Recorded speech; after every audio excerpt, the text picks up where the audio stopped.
మీరిద్దరూ అరచేతుల్ని ఈ పసుపు నీళ్లల్లో ముంచి ఈ పేపర్ మీద ముద్ర వెయ్యండి. ఎందుకు? వెయ్యండి నాయనా, తెలుస్తుంది కదా. అబ్బా, మీరు వెయ్యండి.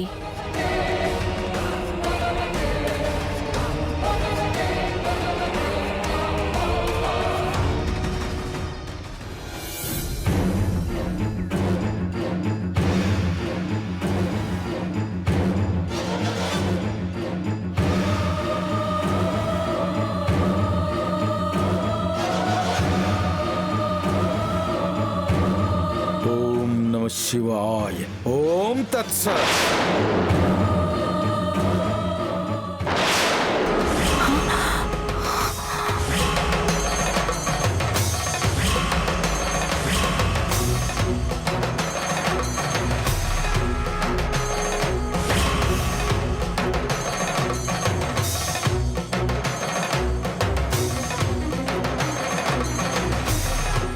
పసుపు పచ్చ ఎర్రగా మారింది. పచ్చగా ఉన్న మీ కుటుంబంలో ఎవరో ఎర్రటి చిచ్చు పెట్టబోతున్నారు. ఆ చిచ్చు వల్ల కుటుంబ కలహాలు మొదలవుతాయి. కుటుంబంలోని సభ్యుల మధ్య ఊహించని విభేదాలు వస్తాయి. అయ్యో, ఇంతకాలం కలిసిమెలిసున్న మీ పిల్లలు ఇప్పుడు విడిపోతారు. విడిగా కాపురాలు పెడతారు.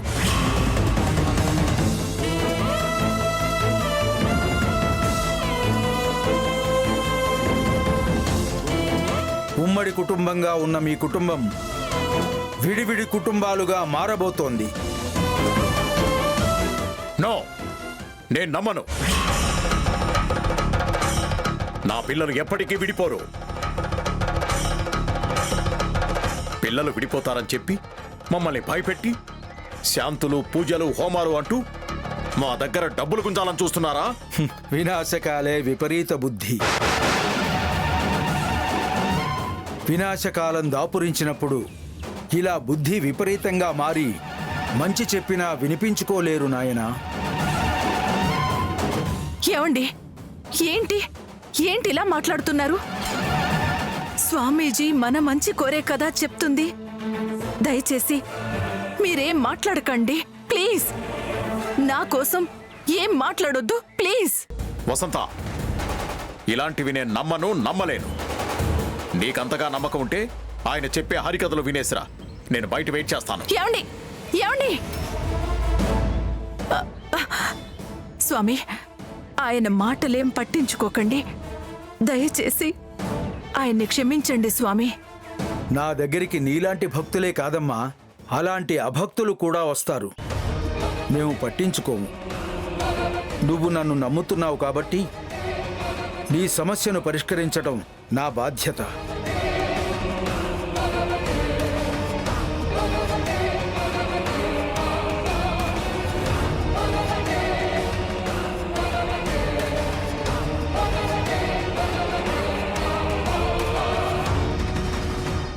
హర నమః పార్వతీపతయే. హర హర మహాదేవ. హరి ఓం తత్సత్. నీకు ఏ సమస్య వచ్చినా ఈ 3 గవ్వల్ని పట్టుకొని నీ ఇష్టదైవాన్ని తలుచుకో. ఆ సమస్య చిటికెలో పరిష్కారం అవుతుంది. స్వామి, మరి మీ దక్షిణ? నీ మనస్సుకు నిశ్చింత వచ్చినప్పుడు నీ మనస్సుకు తోచినంత ఇవ్వు తల్లి. ఇప్పుడు దక్షిణ గురించి ఏమీ ఆలోచించకు. రాబోయే ఉపద్రవం గురించి మాత్రమే ఆలోచించు. ధైర్యంగా వెళ్ళు. ఈ గవ్వలు నీ దగ్గర ఉన్నంత వరకు నీకు ఎలాంటి ఇబ్బంది ఉండదు. అలాగే స్వామి. హరి ఓం తత్సత్.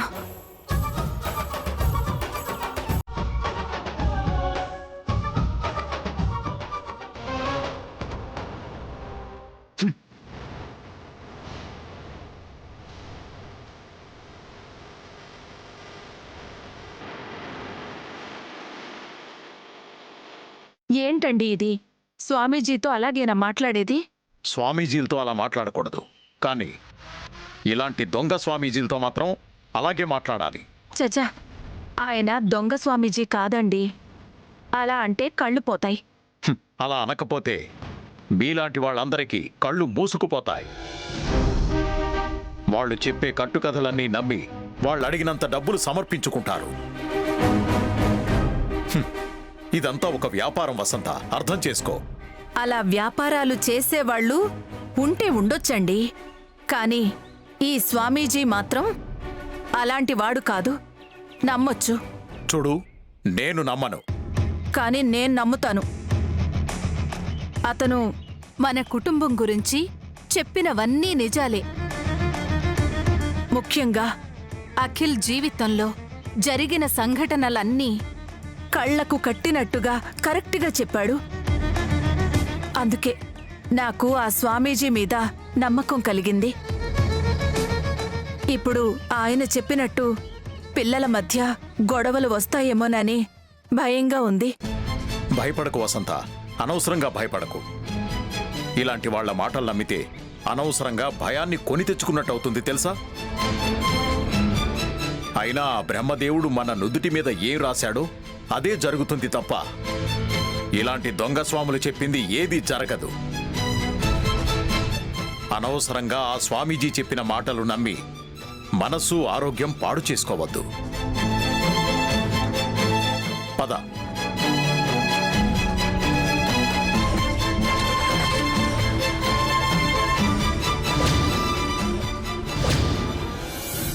అవునా? ఆ వర్మ మీ మాటలు నమ్మలేదా? అవును, నమ్మలేదు. కానీ అతని భార్య వసంత మాత్రం పూర్తిగా నమ్మింది.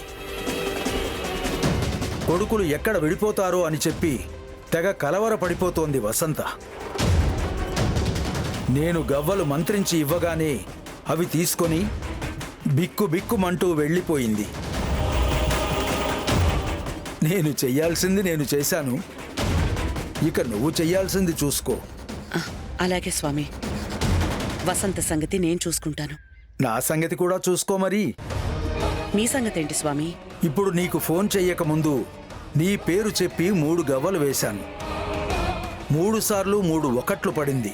అంటే 1,11,000. వెంటనే పంపించు. ఏంటి స్వామి, ఈ మధ్య మీ గవ్వలు చాలా కాస్ట్లీ అయిపోతున్నాయి. చెప్పే అబద్ధాన్ని బట్టి గవ్వల కాస్ట్ పెరుగుతూ ఉంటుంది. వెంటనే అమౌంట్ ట్రాన్స్ఫర్ చెయ్యి. అలాగే స్వామి.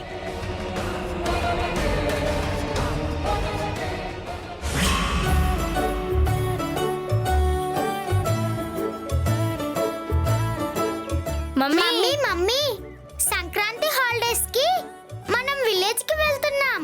ఎవరు చెప్పారా? అఖిల్ బాబాయ్ చెప్పాడు. అవునా? మీ బాబాయ్ చెప్పాడా? అవును మమ్మీ, మనం అందరం వెళ్తున్నామంట. ఆ విలేజ్ లో పొలాలన్నీ చూపిస్తానని చెప్పాడు బాబాయ్.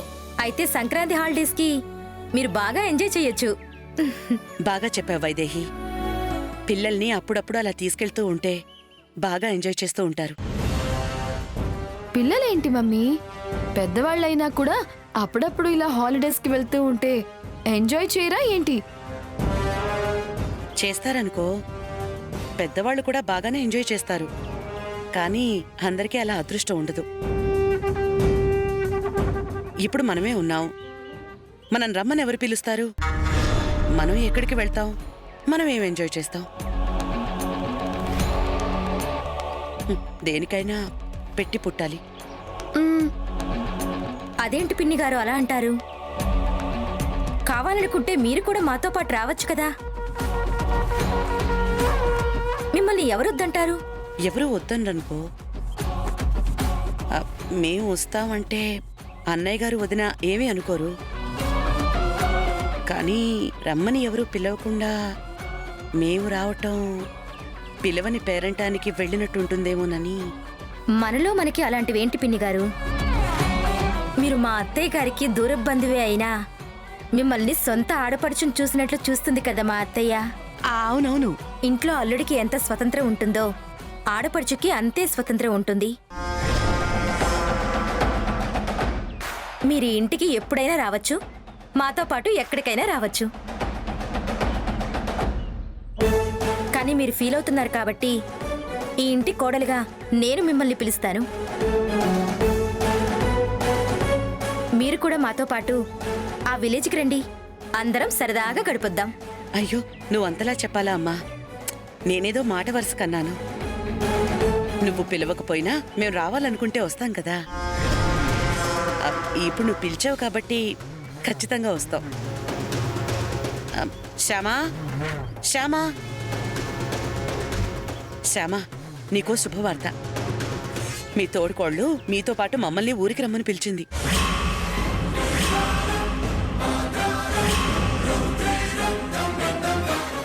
మేము కూడా నీతో పాటు వస్తున్నాం. అలాగా, మంచిది. ఈవిడక్కడికి ఎందుకు వస్తున్నట్టు? మేము అక్కడికి ఎందుకు వస్తున్నాం అనేది నీకిప్పుడు అర్థం కాదే, అక్కడికి వెళ్ళాక అర్థం అవుతుంది. నాన్న, మనం ఊరెళ్తున్న విషయం ఇంట్లో అందరికీ చెప్పారా? అందరికీ చెప్తాం పిన్ని. ఐశ్వర్య పిన్నికి మాత్రం మేము చెప్పం.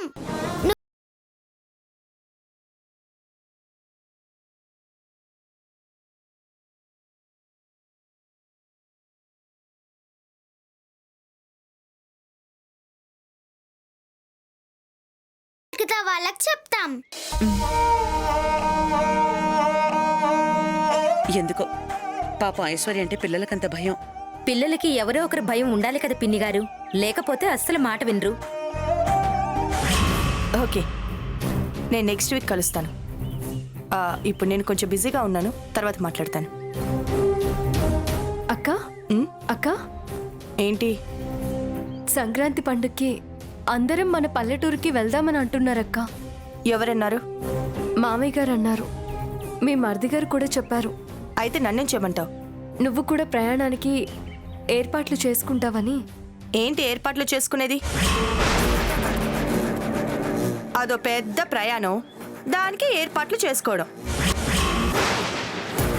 అదేమన్నా ప్యారిసా వెకేషన్కి వెళ్ళడానికి? ఏ వసతులు లేని పల్లెటూరు. అక్కడ కనీసం నెట్ కూడా సరిగ్గా ఉండదు. ఇంత కంఫర్ట్ లైఫ్కి అలవాటు పడ్డాక అలాంటి కంఫర్ట్ లేని చోట ఉండటం నా వల్ల కాదు. లాస్ట్ టైం కూడా మావయ్య గారి మాట కాదనలేక వెళ్ళాను. చాలా ఇబ్బందులు పడ్డాను. ఈసారి నేను అలా ఇబ్బందులు పడదలుచుకోలేను. మీతో పాటు కలిసి నేను రాను. అలా అంటే ఎలా అక్క? మన కుటుంబం మొత్తం వెళుతున్నప్పుడు నువ్వు ఒక్కదానివే రాకపోతే ఎలా ఉంటుంది? అయినా మనమందరం కలిసి ఉండడం కన్నా కంఫర్ట్ ఇంకేముంటుందక్క? కలిసి ఉంటే కంఫర్ట్ బాగుంది. డైలాగ్ చాలా బాగుంది. ఇలాంటి డైలాగులు అనడానికి వినడానికి చాలా బాగుంటాయి, కానీ ప్రాక్టికల్ గాని కష్టంగా ఉంటాయి. అయిన వాళ్ళ కోసం ఆ మాత్రం కష్టపడాలి కదక్కా. ఓకే, కష్టపడతాను. నేను కూడా మీతో పాటు ఆ ఊరికొస్తాను. అయితే ఒక కండిషన్. కండిషనా? నేను మీతో పాటు ఆ పల్లెటూరుకి రావాలంటే నువ్వు నా దగ్గర దాచిన ఆ నిజమేంటో ఇప్పుడు నాకు చెప్పాలి.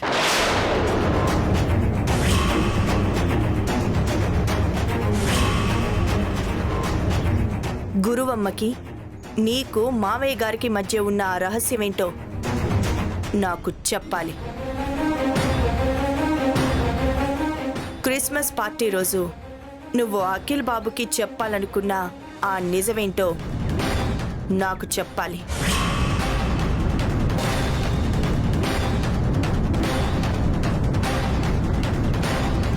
చెప్పను.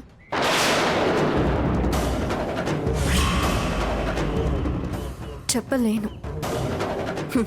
అయితే నేను రాను, రాలేను.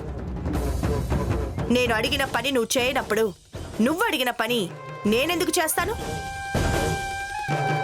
ఇంకెప్పుడు నా విషయాల్లో తలదూర్చకు, నాకు సలహాలు ఇవ్వకు. వెళ్ళి పని చూసుకో.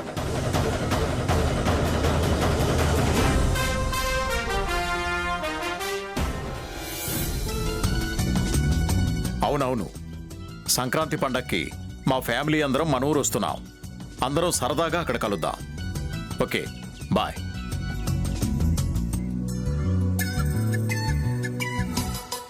అవును, శ్యామ ఎక్కడా?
మనం నిజం చెప్పలేదు కదా మామయ్య గారు.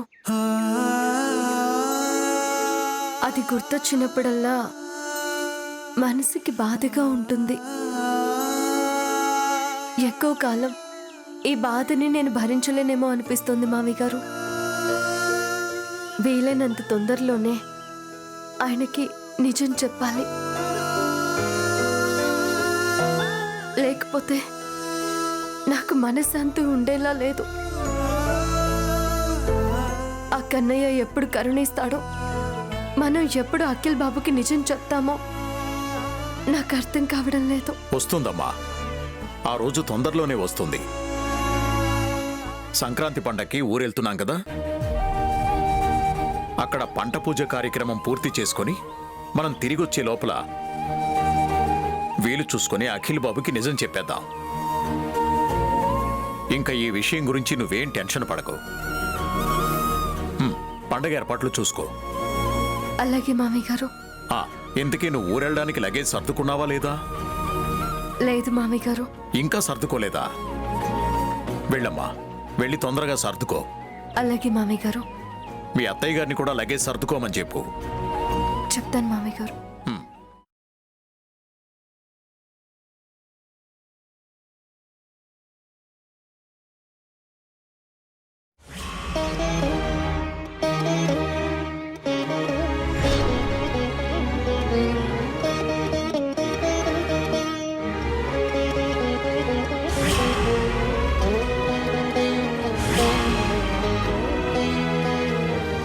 ఈ 3 గవ్వల్ని పట్టుకొని నీ ఇష్టదైవాన్ని తలుచుకో.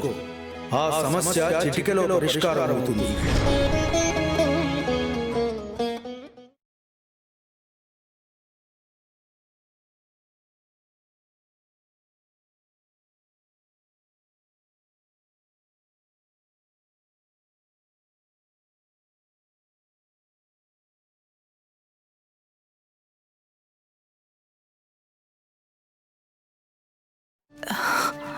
ఏంటిది నా అలవులికి పడ్డావు? ఏమీ లేదు వదినా. ఆ గవ్వల్ స్వామీజీ దగ్గరికి వెళ్ళొచ్చారు కదా వదినా, ఏం చెప్పారాయన? ఆ రక్ష కామధేను జారి పడిపోయినందుకు భయపడాల్సిందేమీ లేదు అని చెప్పారు కదా? అలా చెప్పలేదు వదినా. అవునా? అలా చెప్పలేదా? మరి ఏం చెప్పారు?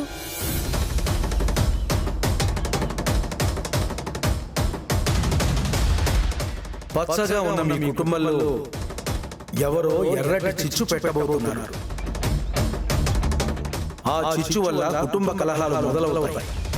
కుటుంబంలోని సభ్యుల మధ్య ఊహించని విభేదాలు వస్తాయి. అవునా? కుటుంబంలో కలహాలు వస్తాయని చెప్పారా? పిల్లలు విడిపోతారని చెప్పారా? అవును వదినా. ఇప్పటి వరకు మా జీవితంలో జరిగినవన్నీ కరెక్ట్గా చెప్పారా స్వామీజీ? ఇప్పుడు ఆ స్వామీజీ చెప్పింది కరెక్ట్గా జరుగుతుందేమోనని భయంగా ఉంది. సంక్రాంతి పండక్కి అందరం సంతోషంగా గడపడం కోసం మా ఊరు వెళ్దామని అంతా ప్లాన్ చేసుకున్నాం. ఇంతలో ఇలా జరిగింది. ఊరు వెళ్ళడం మానేద్దామా? వద్దుదినా, వద్దు. లాస్ట్ మినిట్లో ఇలా ట్రిప్ని క్యాన్సిల్ చేయటం మంచిది కాదు. అందరూ డిసప్పాయింట్ అయిపోతారు. ముఖ్యంగా అన్నయ్య గారు చాలా ఫీల్ అయిపోతారు.